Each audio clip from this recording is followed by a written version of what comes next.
Hello everyone, my name is Shabia Sultana Shetu and I am currently a graduate student at Georgia Tech. My subject is CS6460 Educational Technology. My project mentor for this research is Taylor Babick, who provided valuable guidance throughout the semester. Today I will be presenting my final research project, which explores equity issues in generative AI feedback tools, specifically how students with limited or unstable internet access interact with those technologies.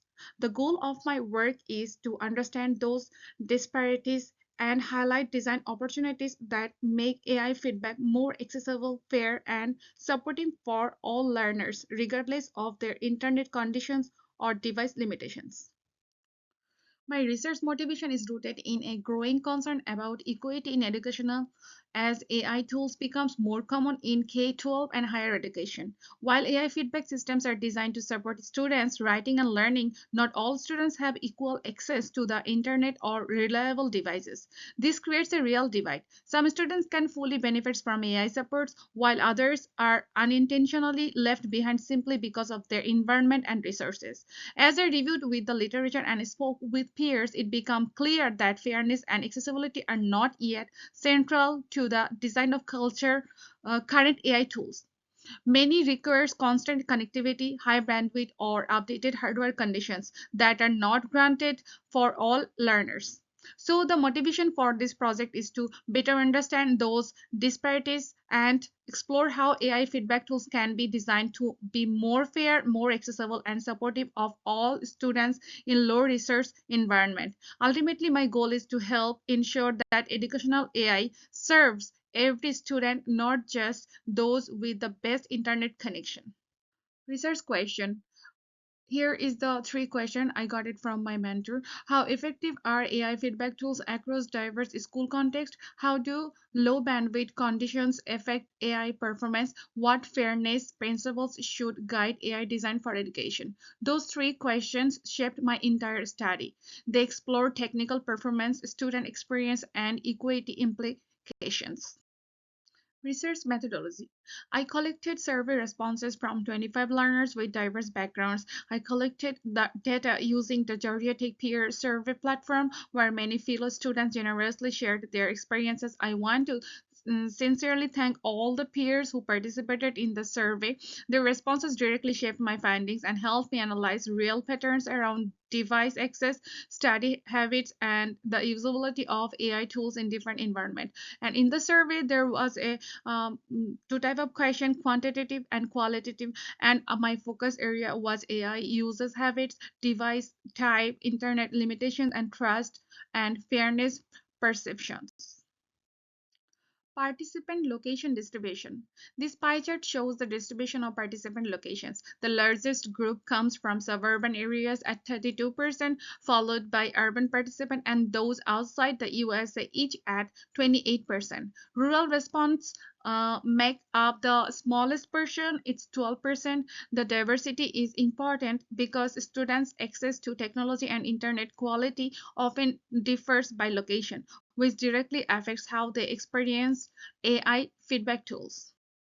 Internet connection. This chart shows the overall rating scores from participants. Most people selected good or fair, which means the tools are generally helpful but still not perfect. A smaller group rated their experience as excellent and only one or two response choose poor or very poor. This suggests that while the tools work well for many users, there are still challenges, especially for those with limited resources. Overall, the feedback highlights both positive impact and opportunities to improve inclusively. Device use. Here is a breakdown of the devices students most commonly use for writing tasks. As you can see, the overwhelming majority in the chart, more than 20 response reported using a personal laptop. Only a few students rely on shared computers, school-issued Chromebooks, or computer labs. Frequency of AI use. Here we are looking at how often students experience internet disruptions while using AI tools. As the chart shows, the most common response reported by 12 participants was experiencing one or two disruptions. This suggests that while disruptions do occur, they are not constant for most users. Offline feedback needs. From the survey results, we see a strong need for AI tools that function even when internet access drops. Many students believe AI should still provide basic guidance offline, especially grammars and clarity supports. Learners with limited connectivity constantly rated offline access as essential. Overall, offline capability is viewed as a key factor in making AI feedback more fair and equitable for everyone. AI improvement themes identified by participants. In this budget, participant shares what improvement would make AI feedback tools more fair and inclusive. The most frequent request was offline functionality and low data use, showing how critical it is for AI to work in low connectivity environments. Many participants also highlighted the need for affordability and universal access, emphasizing that fairness starts with availability. Respondents want better model quality and reduced bias, and they believe platform and accessibility design should better support low resource learners. Finally, some participants expressed a desire for more conversational and human like feedback styles to make AI interactions feel clearer and more supportive. Offline feedback desired by students. For question 14, students shared the type of feedback they want available offline. The most requested support was grammar, spelling, and punctuations, followed closely by AI writing evaluation using rubrics or criteria. Learners also want sentence and paragraph level structure clarity, along with contextual and substantive feedback when instructions are unclear. Finally, several respondents emphasized the need for basic tool functionality during outages, showing how essential offline reliability is. Implications. Those findings show that AI tools must support low resource learning environments, offer offline or lightweight models, and embed equity as a core design principle to ensure fair access for all students. Next steps. My next steps focus on scaling this research to make the results more generalizable. I plan to expand the survey to over 100 participants and begin prototyping a lightweight offline AI feedback tool that can operate without a stable internet. Finally, I aim to conduct classroom pilots in both rural and suburban schools to observe real world performance and impact. Conclusion.